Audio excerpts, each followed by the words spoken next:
During this video presentation, I'll be going through 4 contemporary issues in sport, specifically in the sport of football. So the first contemporary issue within sport is violence. Football is considered to be a non-contact sport. Any physical outburst from a player onto another player is against the rules, and action should be made from the referee. However, footballers are known for getting overly rowdy and aggressive, leading to outbursts of unsportsmanlike conduct. One of the most well-known acts of violence in football from a football player was during the 2006 World Cup, when Zinedine Zidane lashed out by headbutting opposing Italian player Marco Materazzi when the game was tied at 1-1 in extra time. Because of this, he was sent off, leaving his team down to 10 men. Zidane's outburst of violence is one example of player violence in football. But what is the main reasoning behind players behaving violently? The first reason could be due to the status of the match. In a final or any crucial game, players' emotions will be at a high because of how badly they want to win the match. This is perfectly normal, however their emotions might get the better of them if they're being provoked by other players, or if they feel like a decision against them was incorrect. And then consequently, because of this, they might end up acting violently due to their emotions running too high. Zidane's act of violence could be due to the status of the game, due to it being a World Cup final, which is obviously one of the biggest tournaments in world football. The second possible explanation for player violence or frustration, which I briefly just mentioned, is referee decisions. If a ref is constantly making decisions that a player or a whole team don't feel is fair or correct, this often leads to extreme frustration and verbal violence towards the ref. Unfortunately, you see it too much in football, where a whole group of players storm towards a ref shouting and getting up in his or her face over decisions against them. Football players have a reputation of being overly aggressive towards refs compared to other sports. So, for example, rugby players address the ref as sir, and if the ref in rugby at all feels like they're being addressed in an aggressive manner, then they will simply send that player off. In football, there is no punishment for player aggression towards the ref, which could possibly explain why players think it's acceptable to behave so aggressively towards referees. If organisations like the FA address this issue, then there might be a change in player aggression towards the ref. So, for example, they might introduce a law like rugby that if any player acts aggressively towards a ref, then they might be yellow carded or sent off. Thirdly then, rivalry can lead to violence in football. When two rival teams play each other, there was always a lot of tension during the game between not only the two teams but also the fans. It's often a very hostile atmosphere within a stadium. Players could get aggressive or violent towards the opposing players because of the tension and the drama associated with the match, or it could generally just be down to the players desperately wanting to win, and therefore they might let their emotions get the better of them if they're aggravated from another player's behaviour, for example. Finally, players could behave aggressively from becoming overly aroused. In sport, arousal is often linked to anxiety. Anxiety is a negative emotional state with feelings or worry, nervousness and apprehension that is associated with the arousal and activation of the nervous system. Therefore, if a football player is feeling anxious, possibly due to the status of a match, there is a high chance they will become overly aroused. This could consequently lead to aggressive or violent behaviour. Over-arousal through anxiety could explain why Zidane lashed out to Materazzi during the World Cup final. Overall though, in my opinion, the majority of the reasons for player violence that I've identified all link into each other.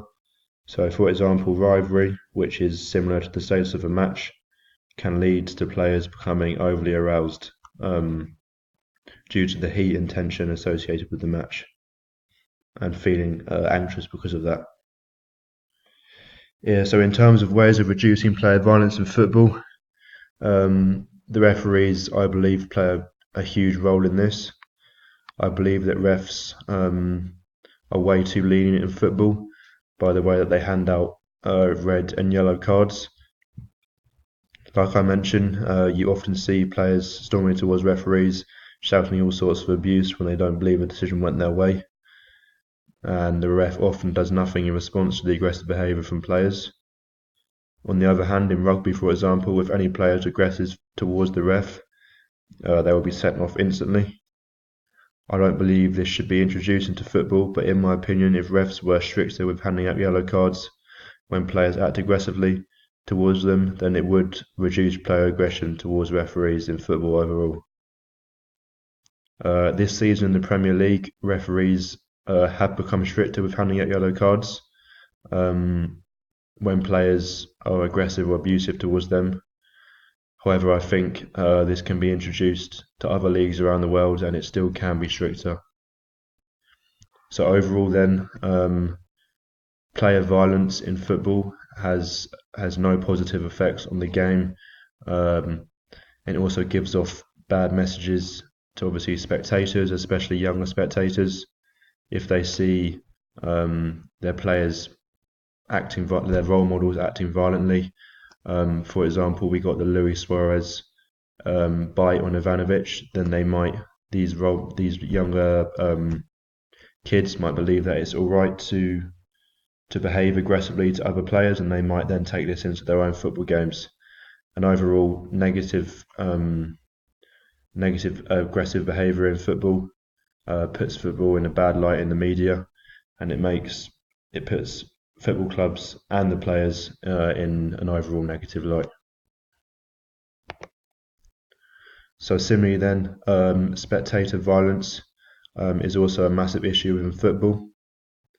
The common reason for spectator violence is due to rivalry, frustration, alcohol and drug use, and finally gangs who are simply looking for a fight. Rivalry, I believe, is one of the biggest influences for spectator violence. The spectators often take the rivalry more seriously than the players themselves, and the spectators are what create a hostile and tense atmosphere in and around the stadium. The tension and supposed hate between two clubs' fans is what leads to violence, whether it's psychologically or physically. Psychological violence would be caused from verbal aggression, for example chants. Physical violence will often take place before or after games, outside of the stadiums, as the two sets of opposing fans won't be able to get to each other in the ground due to being separated in the stadiums. Additionally, frustration is another reason for spectator violence in football. The frustration will most likely be from poor team performance or annoyance towards the club's board, either decision making or spending money. This could lead to maybe not violence towards opposing fans, but aggressive chants in the stadiums, and also maybe causing havoc outside and in the stadiums. Thirdly then, alcohol or drug use can have a big influence in spectator violence. It is generally a norm in football that fans drink large amounts of alcohol, especially beer, before and during and after games.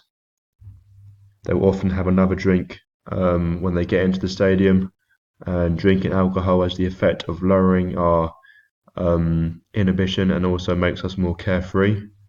Therefore, fans won't think as much before they make rash decisions. So basically, the use of a drug has a similar but more extreme effect on the body.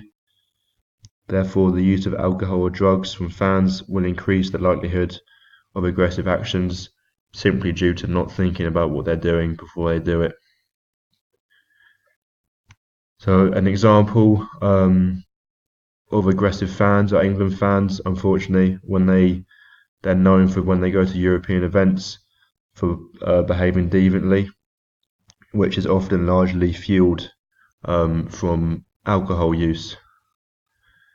The final reason for violence in spectator violence is gangs.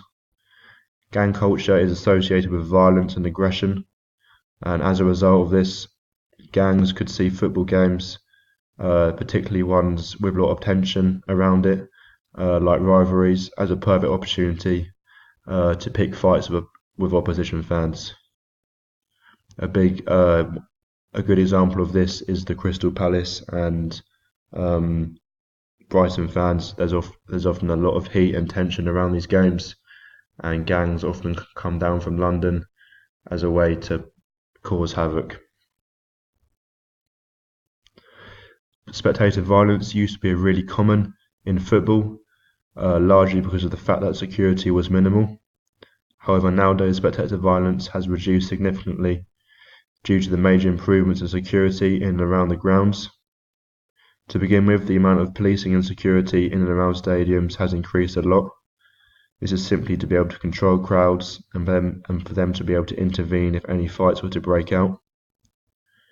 Moreover, the presence of police will act as a deterrent for people to not start fights. You often see police escorting away fans out of the stadiums to prevent any confrontation between opposing fans. The only negative to increase policing is that it costs clubs a large amount of money for the amount of policing they need to keep spectator violence under control. Secondly then, alcohol is banned from being taken into stadiums and stadium stands, which will reduce the amount of people drinking during the games. However, though, alcohol is sold in the ground, which doesn't really prevent people from not drinking once they enter the ground. In my opinion, if alcohol wasn't sold inside the ground, then this will reduce the amount of drunken aggression or rowdiness even more.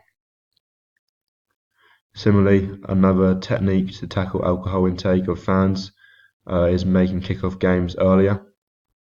This means that it gives less time for fans to be able to drink before the game. Moreover, CCTV has increased significantly in and around stadiums, which obviously doesn't necessarily prevent violence, but it allows for police to pick out the faces of people that start fights or behave violently. As a result of this, they can then punish the people caught on CCTV. Some of the common punishments are fines, possibly imprisonment depending on the severity of the violence, and also bans from going to matches.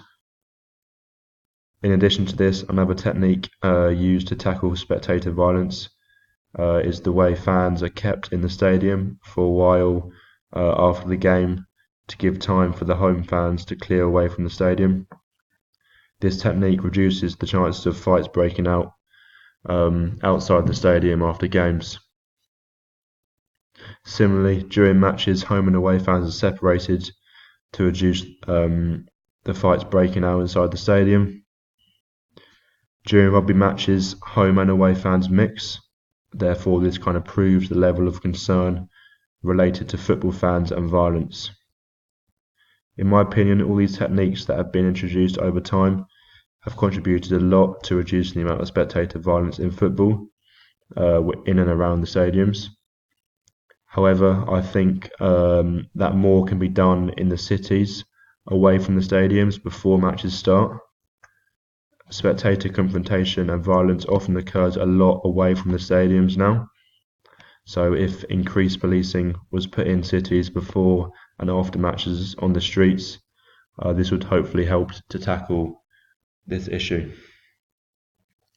Overall then, spectator violence in football, when it happens, it's often quite a big thing in the media, and it puts football in a bad light, and it also puts spectators as a whole in football in a negative light as well in the media.